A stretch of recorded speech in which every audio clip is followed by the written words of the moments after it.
Capítulo 2.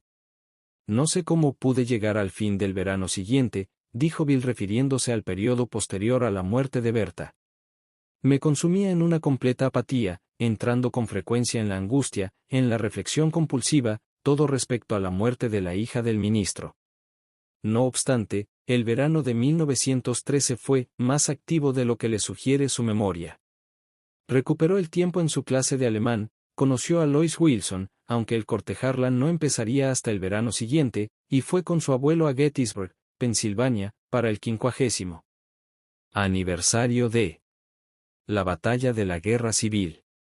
La reunión de Gettysburg fue un evento espectacular, dirigido con meticuloso cuidado y eficiencia por el estado de Pensilvania, con la cooperación del Departamento de Guerra.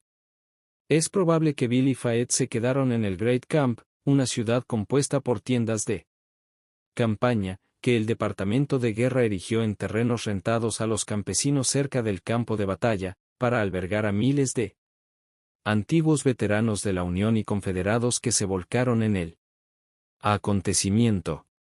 Bill recorrió con Fayette el campo de batalla y éste le mostró en donde los vermontianos habían flanqueado a la carga de Pickett y así habían ayudado a definir el resultado de la batalla.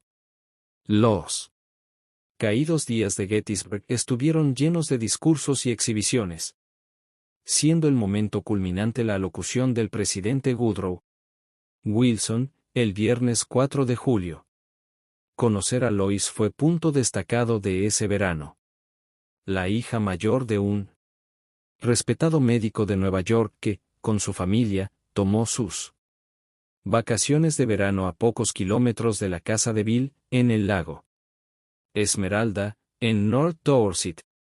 No solo era atractiva, inteligente y encantadora, sino que para Bill era un miembro de una clase social diferente. Representaba áreas por las que yo siempre había sentido una gran inferioridad. Su gente era de excelente familia de Brooklyn, lo que los vermontianos llamaban tipo de la ciudad. Tenía modales sociales que yo desconocía por completo. A mi alrededor, la gente todavía comía con los cuchillos, la puerta trasera todavía era un excusado, así que ella me animó y el interés que me mostró hizo mucho para reanimarme. Como Lois recuerda su primer encuentro, su hermano Rogers le había estado hablando con entusiasmo de su amigo Bill, encontró a este alto y delgaducho, pero casi nada más. Después de todo, solo era un muchacho de 18 años y ella era una dama joven 4 años mayor que él. Bill y Lois compartieron ratos amistosos ese verano, por lo general, en un grupo que incluía al hermano y hermana de ella. En el otoño, regresó a Brooklyn con su familia. La primavera siguiente, en 1914, los Vernon regresaron al lago y ese verano cambió la relación entre Bill y Lois. Tuvieron lo que ella recordó como vacaciones inolvidables, días de campo, paseos a pie y también en coche todo el día. Mucho antes de que terminara la temporada, dijo Lois, pensó que Bill era el hombre más interesante, diestro y excelente que conocía. Había olvidado todo sobre la diferencia de edades. El romance llegó providencialmente, porque el verano de 1914 fue difícil para Bill. Ella escuchaba con comprensión, cuando él decía que era bueno para nada, que no podría regresar a la escuela, que no podría soportar dejarla. Él dio a Lois el crédito por ayudarlo a salir de su depresión. Me levantó, sacándome de este desaliento y nos sentimos profundamente enamorados, y me curé temporalmente, porque ahora amaba, era amado y otra vez había esperanza. A nivel inconsciente, no tenía duda de que ella ya se había convertido en mi madre y no había duda que era un componente muy fuerte de su interés en mí. Cualesquiera que hayan sido las necesidades individuales que encendieron la chispa de su primer cortejo, Bill y Lois se volcaron juntos. Bill refirió, creo que Lois me acompañó y me tomó tan tiernamente como una madre lo hace con su niño. Lois fue la mayor de 6 hermanos, dijo que su infancia fue tan feliz que le repugnaba crecer.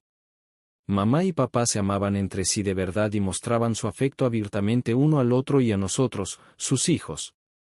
Escribió.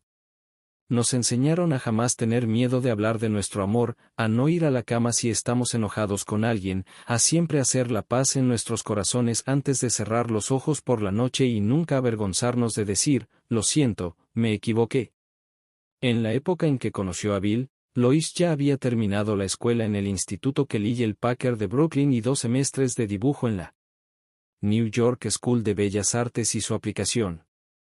Aunque todavía vivía en casa, estaba trabajando en el Departamento de Empleos de la YWCA. Entretanto, la educación de Bill posterior a la secundaria había seguido una trayectoria desigual. En el año escolar 1913 a 14, fue a vivir con su madre y su hermana Dorothy a Arlington, Massachusetts, un suburbio de Boston. Me inscribieron en la Arlington High School y ahí escasamente aprobé algunas materias, dijo Bill. La idea de esto era prepararme para los exámenes con el fin de entrar al Instituto Tecnológico de Massachusetts, MIT, a causa de mi interés por la ciencia, se suponía que sería ingeniero. Me presenté a los exámenes y difícilmente pude pasar uno de ellos. Se inscribió en la Universidad de Norwich, cuyos requisitos de ingreso eran mucho más fáciles que los del MIT llamada La Colina, Norwich, en Orfield, Vermont, es un colegio militar con disciplina tan estricta como la de West Point. A mediados de 1914, Europa estaba al borde de la guerra y en ese momento había una leve posibilidad de que los Estados Unidos pudieran ser llevados a ella. En agosto, justo antes de empezar el primer año en Norwich, Bill visitó a su padre. Fue la primera vez que veía a Gilman desde el divorcio, 8 años antes.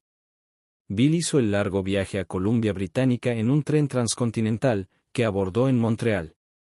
En sus cartas a casa, escritas a su abuela Wilson, describe el viaje al oeste con sorprendente detalle. Me desperté con un zumbido en los oídos y sintiendo un alborozo peculiar, esta era mi primera visita a las Rocallosas. Las montañas se elevan a pico y están revestidas cerca de las bases con arbustos de hoja perenne a excepción de donde están desgarrados los grandes deslizadores formándose senderos.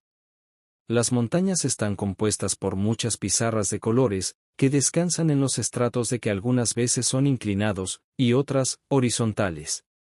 Todo es abrupto y angulado, mostrando las marcas de cambios súbitos y violentos, en gran contraste con las curvas suaves y apacibles de nuestras montañas. Por las laderas, se precipitan veloces torrentes, que se alimentan de las nieves perpetuas que están arriba de la línea de bosques, cada uno de los altos valles arriba de la línea de nieve, tiene su glaciar y el hielo es de un hermoso azul profundo, aquí y allá cubierto con parchones blancos de nieve recién caída. El cielo no tiene nubes y casi iguala el color del hielo. Atravesamos muchos kilómetros de semejante escenario. En un lado de la vía los picos se elevan como un muro, tan derechos y abruptos que sus nieves se precipitarán sobre el tren. Para evitar cualquier posibilidad de que esto suceda, se ha construido kilómetros y más kilómetros de vertederos de nieve. En el otro lado, uno mira hacia abajo a la garganta del río que a veces es lo suficientemente profunda como para que se le llame un cañón, siempre está ahí el río, profundo, estrecho, fluyendo velozmente con numerosas caídas de agua y espléndidos rápidos, siempre rompiendo en sus bancos y minando grandes rocas y cedros que, al caer, son arrastrados como palillos de dientes en el oscuro torrente. 3 generaciones de las familias Wilson Griffith posan para este retrato familiar, mostrando ya su poder de observación, que tanto le serviría posteriormente en Wall Street. A Bill le llamaron la atención en Alberta los descubrimientos de campos petroleros y los desarrollos de gas natural. Notó que en Medicine Hat, Alberta, las luces de la calle funcionaban con gas natural que nunca se apagaba, ya que fluía con tanta fuerza como el día en que se empezó a utilizar, 22 años antes.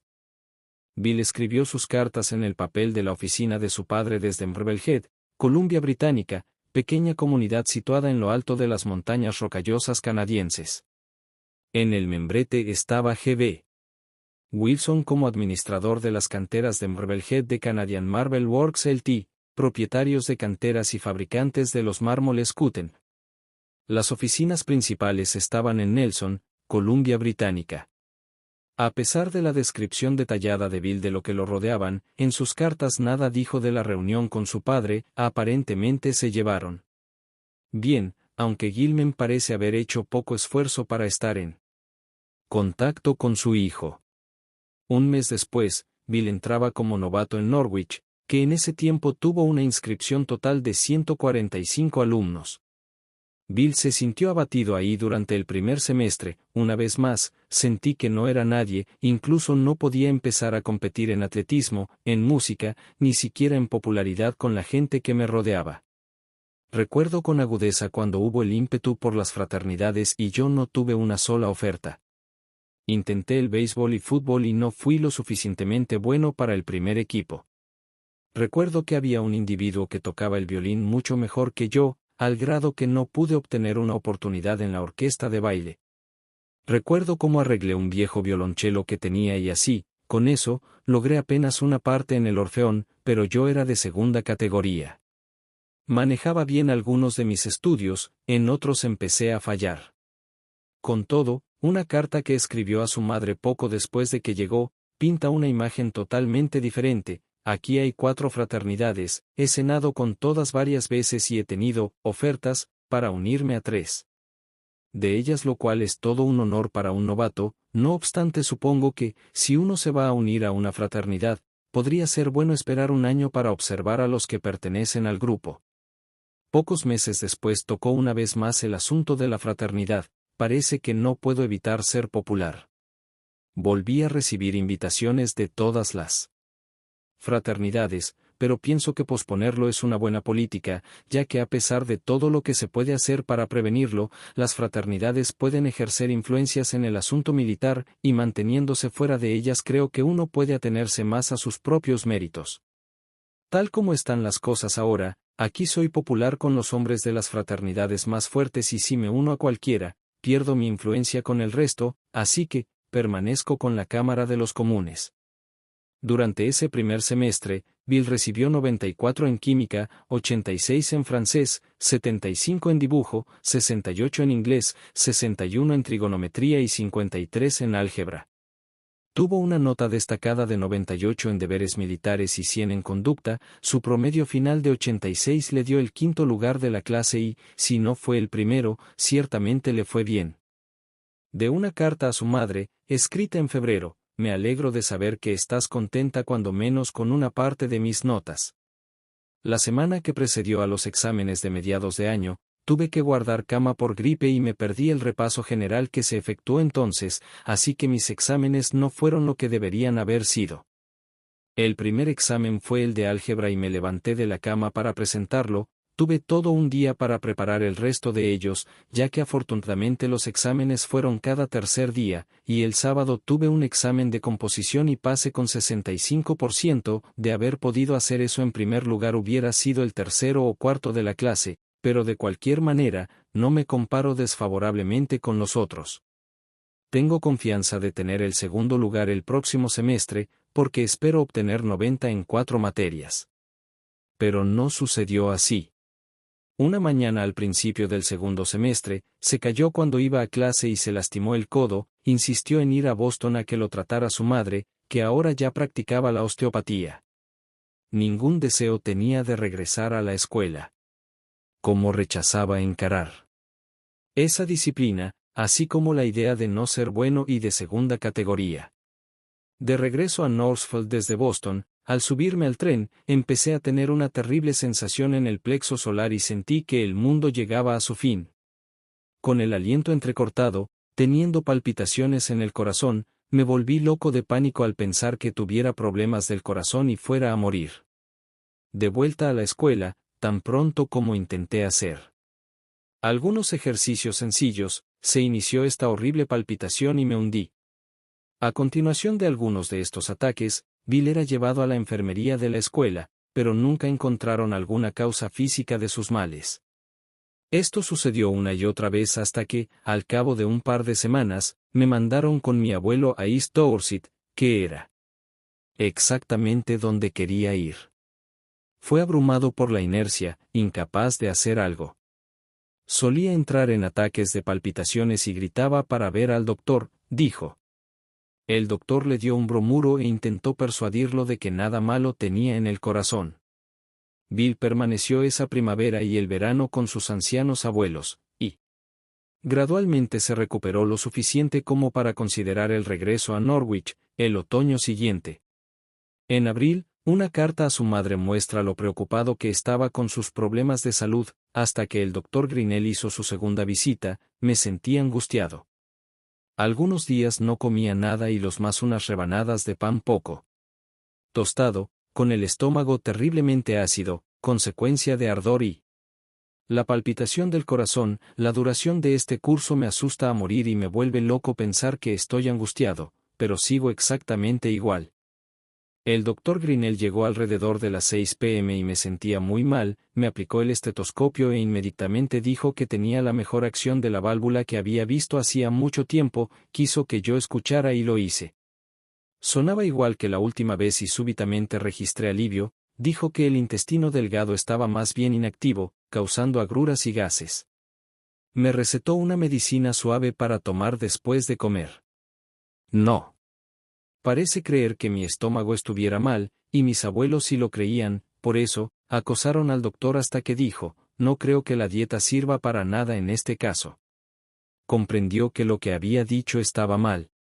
Así que rectificó: por supuesto, no debe comer mucho, como ves, una afirmación muy contundente. Los problemas del corazón de Bill fueron claramente temporales, ya que pronto se recuperó y no tuvo dificultad alguna para pasar el examen físico del ejército en 1917, ni para cumplir sus deberes militares. Otra carta, escrita también esa primavera, indica que Bill se estaba sintiendo mejor y tenía su mente puesta en otras cosas. Quería un automóvil. Con cierto interés miré el catálogo que me mandaste y lo tiré a un lado. Abuelo lo recogió y empezó a mirarlo. Al poco tiempo comenzó a hablar del coche e hizo notar que debe ser difícil aprender a manejarlos, puesto que Jim Beebe no aprendía a hacerlo. Repentinamente, abuelo mostró una rabia entusiasta. Dijo que no era tan difícil y que él podía aprender en un plazo breve.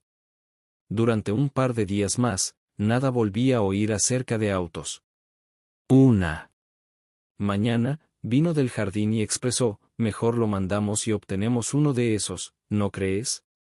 Quizá podamos conseguir la agencia y supongo que yo podría vender esas cosas. Todavía no he visto algo que no pueda vender. Naturalmente, me interesé. Mediante Will Griffith, a quien había ofrecido la agencia, conseguimos las condiciones para ser agentes. Abuelo me llevó a Manchester y habló del coche. Fui y, con tu consentimiento, prácticamente he dispuesto de uno de los Bamford.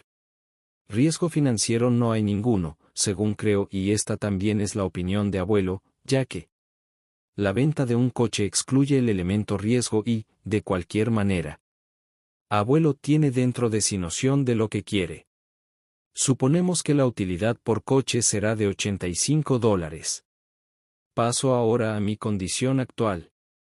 Me alegra decir que han desaparecido en su totalidad los periodos de depresión y los mareos, y solo tengo palpitaciones con un ejercicio extenuante. Todavía estoy nervioso, pero estoy convencido de que eso desaparecerá tan pronto como me convenza de que nada aqueja a mi corazón. No tengo síntomas estomacales, soy capaz de comer cualquier cosa, ya soy yo mismo en cuanto a peso y fortaleza. No cabe duda de que una diversión de la mente efectuará ahora una curación. No conozco ningún asunto del que pueda platicar con tanto conocimiento o entusiasmo como el de los automóviles. Considero los riesgos corporales, pero hay oportunidades que se deben aprovechar. Los accidentes suceden a diario, aunque diría que los riesgos que se encuentran en los autos son considerablemente menores a los que ha corrido abuelo al domar caballos enteros, o al que tienen esos trabajadores del túnel de que una escama les caiga en la cabeza, o del que tuviste cuando niña al correr sobre la orilla de un barranco o en las vigas estrechas del techo del granero, o del que corro todos los días en la escuela con los caballos enteros. También considero el número de accidentes de autos. Ford produce diariamente 1800, si esto se añade a una tensión nerviosa a que debo sujetarme al manejar, quizá tú seas quien mejor pueda juzgarlo, ciertamente no es mayor a la de guiar un caballo a la de saltar un obstáculo de 3/4 de metro. Realmente no demanda tantas facultades de concentración como la práctica del violín y, con certeza, es una ocupación más saludable. Te he oído decir que no existe un ejercicio más emocionante y, no obstante, más moderado que el automovilismo. Ahora, en cuanto al peligro que habría que enfrentar, quizá en este momento no esté capacitado para manejar un coche ya que estoy demasiado nervioso, pero no voy a estar así todo el verano. Al paso al que voy mejorando actualmente, me recuperaré en otro mes. Normalmente, sabes que soy casi tan excitable como una tortuga empantanada. Me aflige pensar que no tengas en mí la suficiente confianza en mi juicio para permitirme hacer lo que a Jamie Bibi, Clifford Capping, Francis Money, David Cochran, Lyman Vernon les han permitido hacer sus padres, al no abrigar graves temores respecto a su seguridad. Rogers, Vernon, ha manejado desde que tenía 14 años. Debo aborrecer pensar que mi juicio en la actualidad no sea igual al suyo en esa época. Una vez más, los autos han llegado definitivamente y pronto serán tan comunes como los caballos. Tú te consideras capaz para manejar un coche con seguridad, incluso te gustaría haber montado en motocicleta. Seguramente podrías hacer ambas cosas, pero yo debo temer que tú montes en motocicleta tal como tú temes que yo maneje un auto. El amor de Will. En una posterior carta a su madre no se refiere a la enfermedad ni a los doctores. Había sido contratado para tocar el violín en 10 bailes, por lo cual iba a recibir $5 por baile. Había aumentado claramente su confianza para tocar, como lo dijo a su madre, sí, creo que ahora lo pueda llevar a cabo en la escuela. Lo he tocado lo suficiente por dinero, de manera que ahora ha perdido su fascinación y en realidad esto parece funcionar. He mejorado mucho desde que estuviste aquí. Durante el verano de 1915, Bill trabajó vendiendo lámparas de querosene, de puerta en puerta, en las villas cercanas y Lois había abierto un pequeño merendero de té, en la parte más al norte del lago Esmeralda. Bill encontró un buen número de razones para ir al merendero de té durante el día. Él no vendía muchos quemadores ni yo mucho té, pero tuvimos entrevistas maravillosas, dijo Lois. Con frecuencia le invitaba fresas silvestres u hongos fritos, recogidos en la colina, en pan tostado. A finales del verano, su noviazgo se volvió serio. Pero Bill tenía un competidor. Varios años antes, Lois había conocido a un joven canadiense llamado Norman Snyder, en la convención de jóvenes de la iglesia. La familia de Norman era propietaria de una empacadora de carne en Kitchener, Ontario. Lois y Norman habían hecho citas, era buena persona, bien parecido e inteligente y ella había disfrutado mucho estar con él. Ahora, había llegado al lago en visita de una semana y justo antes de salir de regreso a Canadá, pidió a Lois que se casara con él. Lois, que había anhelado estar con Bill cada uno de los minutos que estuvo con Norman, tenía su respuesta. Justo cuando Norman se subió en el tren para Montreal, Bill apareció, escribió. Caminamos juntos de regreso al lago, pero de alguna manera parecía que nuestros dedos se rozaban con frecuencia. Esa misma noche, hablaron el uno al otro de su amor y quedaron comprometidos. Cuando muchos años después se preguntó a Lois si se había arrepentido alguna vez, respondió, nunca, nunca, nunca, nunca, nunca me sucedió, nunca soñé en alguien más que no fuera Bill Wilson. Al principio, Bill y Lois conservaron su compromiso en secreto, de todos menos de Mark Wallen, en quien Bill confiaba. Mark era una especie de tío o padre, para Bill, habían trabajado juntos durante los veranos y habían ayudado a tender las primeras líneas telefónicas de East Dorset. También cazaban y pescaban juntos, y compartían el interés en la historia de Vermont. Posteriormente, beberían juntos, aunque la bebida de Mark nunca llegó al alcoholismo. Durante el otoño de 1915, Bill hizo un esfuerzo para compensar los anteriores fracasos en la escuela. El curso que eligió para estudiar fue ingeniería eléctrica, debido a su interés en la ciencia, por fin había regresado algo del viejo impulso y empezó a volverse popular en el campus. Algunos de sus condiscípulos se encontraron involucrados en un incidente confuso y, debido a que nadie quiso dar nombres, toda la clase fue reprobada por el resto del curso. Sucedió que el escándalo confuso y el ser reprobados coincidieron con problemas en la frontera mexicana. Al año siguiente, enviaron a México las tropas estadounidenses del general Pershing en vano intento de capturar a Pancho Villa. Debido a que los cadetes de Norwich formaban parte de la Guardia Nacional de Vermont, los movilizaron, aunque nunca fueron destacados a la frontera. La movilización fue afortunada para Bill, ya que significó que estaba reintegrado a Norwich. Continuó siendo impulsado por la necesidad de sobresalir, de hacer algo único. Creyó que encontraba esa oportunidad en el curso de cálculo. Estaba fallando lamentablemente en cálculo, recordó Bill. En álgebra tenía dificultad para memorizar las fórmulas y ahora en cálculo tenía problemas similares. Me di cuenta que iba a tener un absoluto fracaso en cálculo, en realidad, el profesor prometió que me pondría un 0. Bill descubrió que su profesor tenía ciertas limitaciones en su propia comprensión del tema.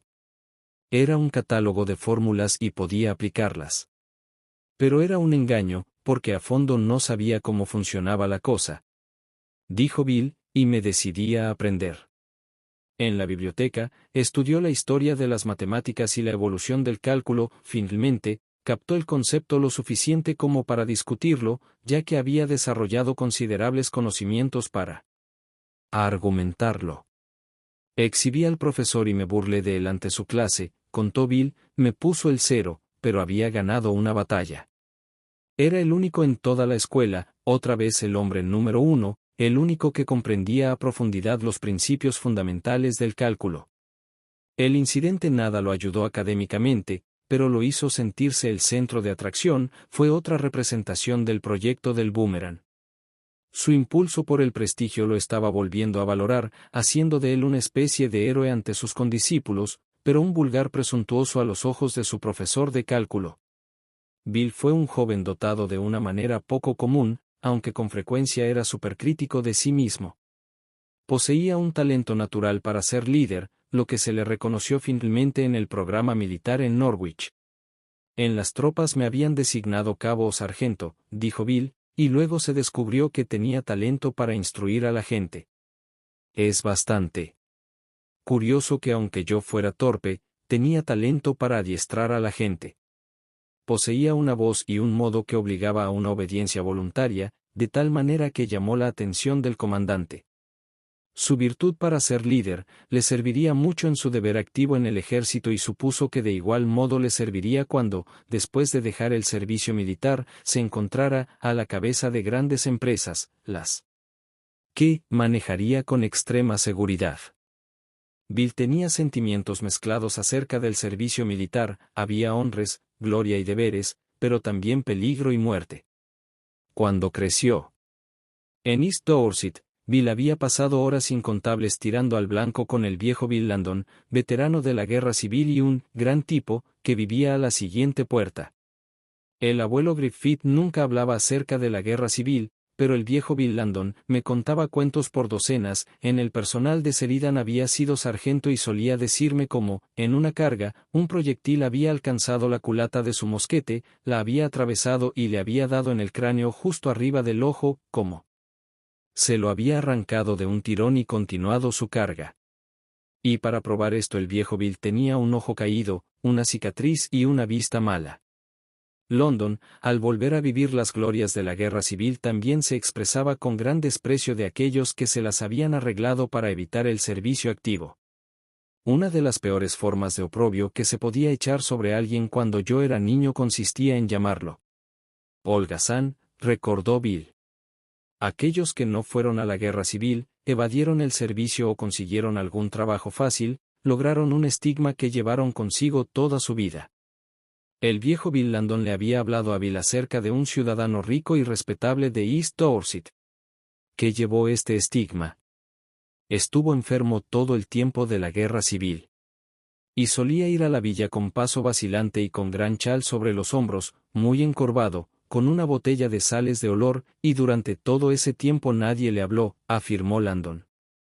Bill, divirtiéndose con Mark Wallen en un día de campo, al centro en primer término, en una pose que muchos recuerdan como característica.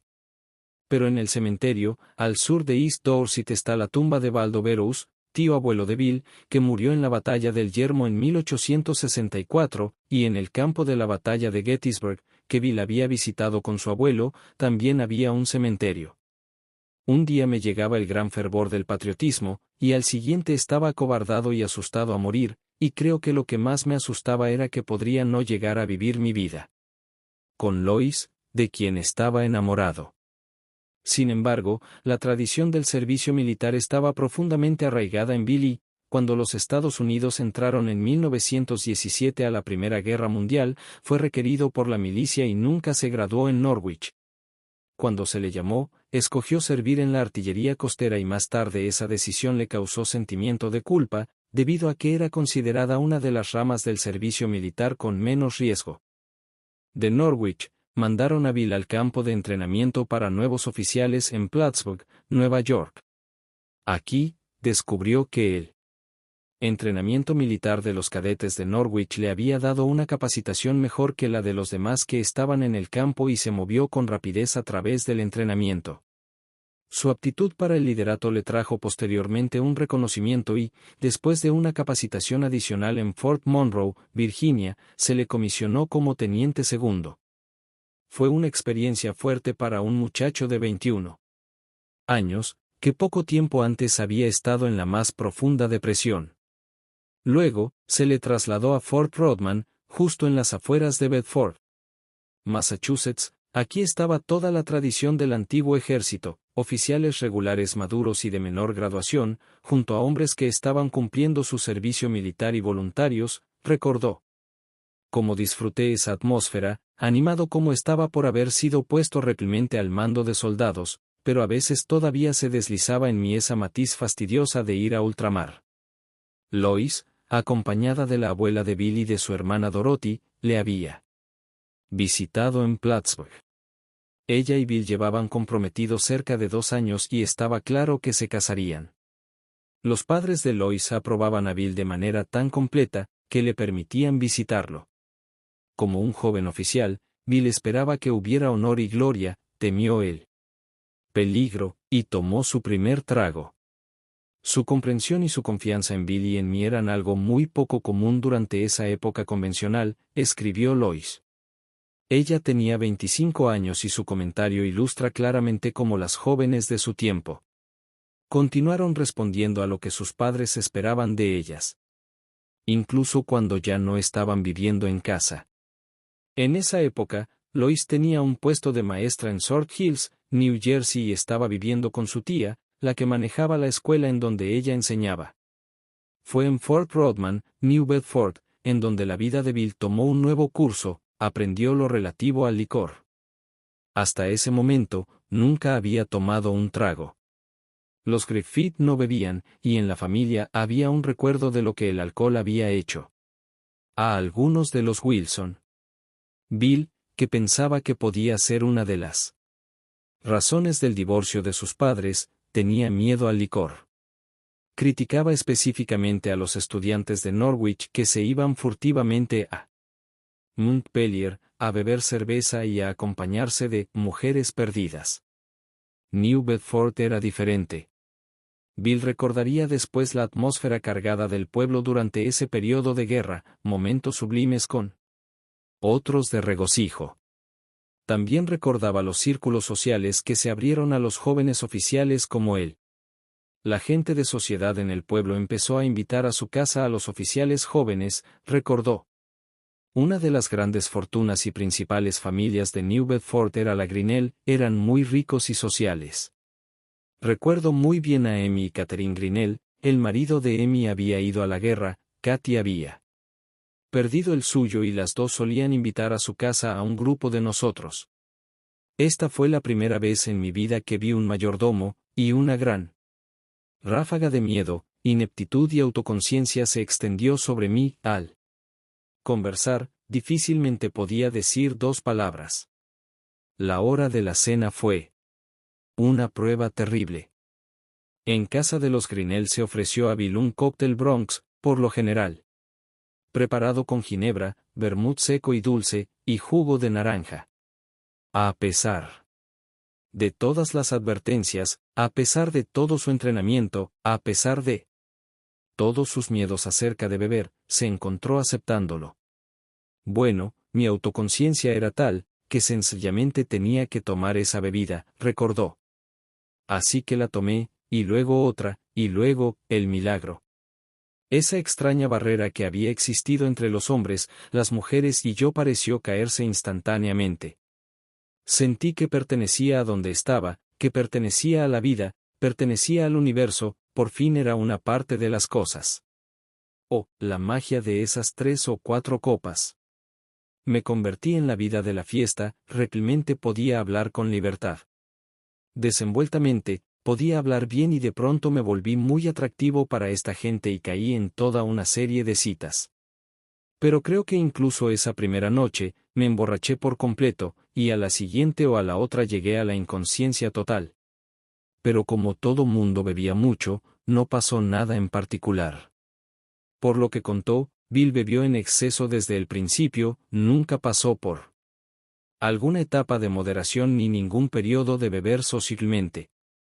El sistema de prevención interna de Bill le debe haber dicho que su manera de beber no era común, porque le ponía el tapón cuando venía Lois a visitarlo y era invitada a reunirse con los amigos de Bill, pero no la dejó del todo, ya que sin el licor, una vez más se sentía inferior.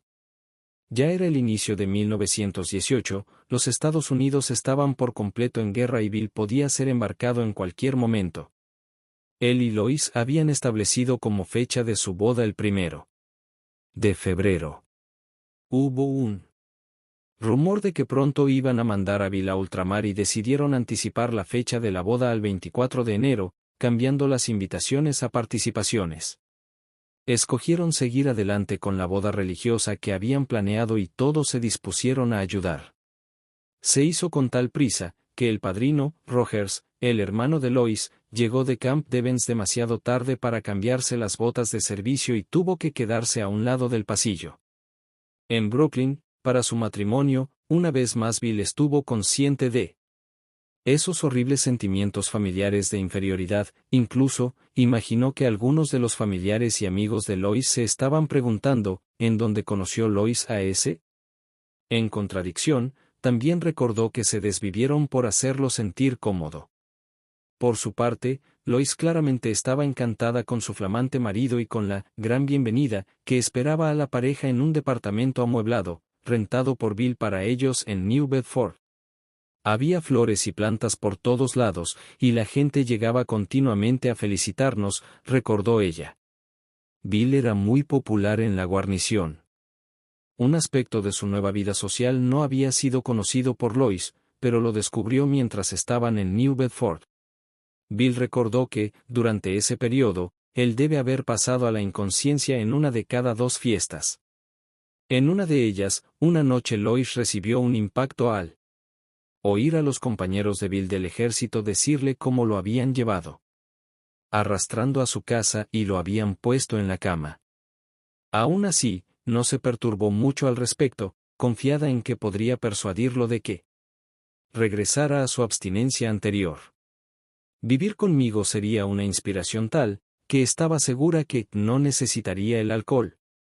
En sus recuerdos de ese periodo, Bill se refería con frecuencia a su miedo de ir a la guerra y a la vergüenza que sentía por ese miedo. Incluso, le pareció que estaba defraudando a sus antecesores de Vermont. Ninguno de esos que llegaron cruzando las montañas con rifles y hachas hubiera actuado así. Lo mandaron a esperar órdenes a Fort Adams, cerca de Newport, Rhode Island y, por último, llegó el temido día. Una noche de agosto, pocas horas antes de embarcar para Inglaterra, Lois y él subieron a los hermosos acantilados de Newport, que miran al mar. De pronto, desaparecieron la melancolía y depresión que tenían ambos y fueron reemplazadas por un sentimiento de patriotismo y deber. Él y yo contemplamos el océano, con asombro. En ese momento, el sol se estaba poniendo y hablamos acerca del futuro con alegría y optimismo. Creo que ahí sentí los primeros atisbos de lo que posteriormente iba a entender como una experiencia espiritual. Nunca lo olvidaré. A bordo del barco británico Lancashire, en el Atlántico del Norte, sucedieron a Bill dos cosas importantes. La primera, fue que conoció a un oficial del barco, que compartía el brandy de Bill con él. La segunda fue que, en un breve encuentro con el peligro, para su gran alivio Bill descubrió que después de todo era un hombre valiente. La perspectiva de esta prueba, que tarde o temprano tendría que enfrentar, lo volvía aprensivo, pesimista, ocasionalmente enfermo y con dudas sobre sí mismo. Conocer a Lois, aquí con su vestido de boda, sacó a Bill de una depresión profunda y pasó a un amor y una esperanza renovados.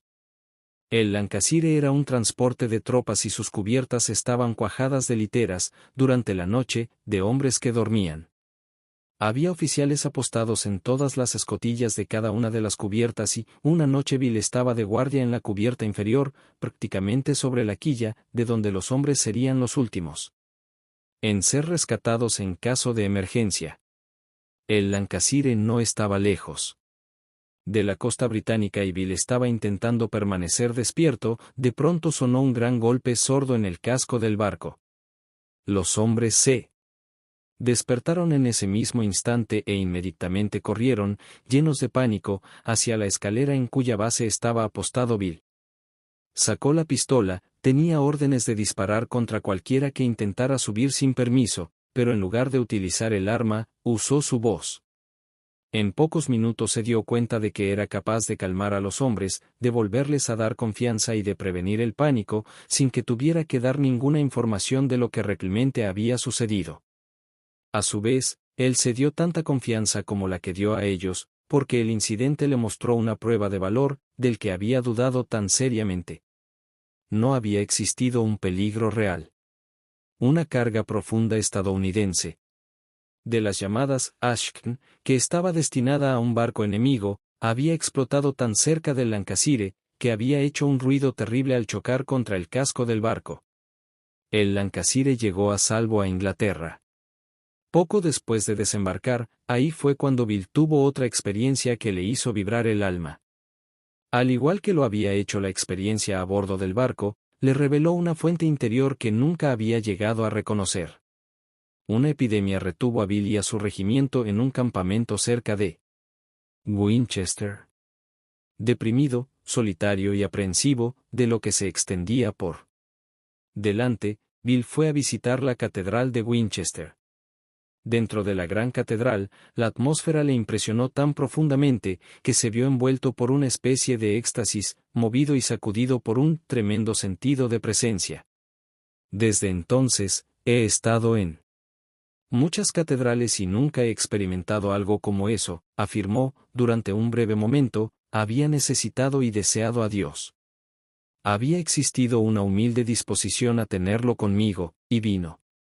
En ese momento Bill supo que todo estaba muy bien, como debía estar. Atontado y ligeramente aturdido por su experiencia, encontró la manera de salir al patio trasero de la iglesia. Ahí le llamó la atención un nombre familiar grabado en una vieja lápida: Thomas T., muerto a los 26 años.